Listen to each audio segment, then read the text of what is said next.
తమ్ముళ్ల నోటి మాట రాని రీతిలో రోజా సవాలు. చిత్తూరు జిల్లాకు చెందిన వారందరికీ తెలిసిన విషయం ఇది. చిత్తూరు జిల్లాతో అనుబంధం ఉన్న వారికి కూడా ఈ విషయం తెలుసు.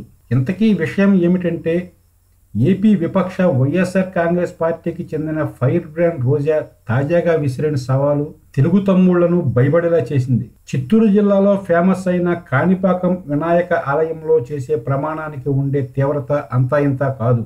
ఇక్కడ శాస్త్రోక్తంగా పూజలు చేసిన అనంతరం ప్రమాణం చేసేవారి నోటి మాటను కోర్టులు కూడా పరిగణనలోకి తీసుకుంటాయని చెబుతారు. పవర్ఫుల్ అయిన కాణిపాకం వినాయక ఆలయంలో ప్రమాణం చేస్తామంటే ఎంతటి వారైనా సరే వెనక్కి తగ్గుతారు. తాజాగా అలాంటి ప్రమాణాన్ని ఏపీ ముఖ్యమంత్రి చేస్తారా అని సూటిగా ప్రశ్నించారు ఆర్కే రోజా.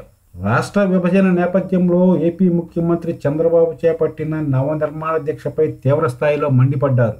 ఈ సందర్భంగా ఆమె కొన్ని ప్రశ్నలు సంధించారు.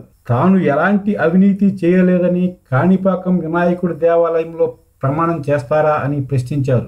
అదే సమయంలో బాబు చేపట్టిన తాజా దీక్షపై ఆమె తనదైన శైలిలో విమర్శలు కురిపించారు. కొత్త రాష్ట్రం ఏర్పడినందుకు తెలంగాణ ప్రజలు ఒకరోజు సంబరాలు చేసుకుంటుంటే ఏపీని అడ్డగోలుగా విభజించినందుకు 7 రోజులు సంబరాలు చేసుకోవడం ఎంతవరకు సబబు అని సూటిగా ప్రశ్నించారు రోజా.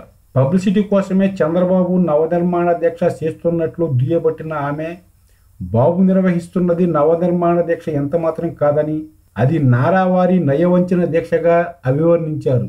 బాబు 3 ఏళ్ల పాలనలో ఇసుక మొదలు రాజధాని వరకు అంతా అవినీతేనని ఆరోపించారు.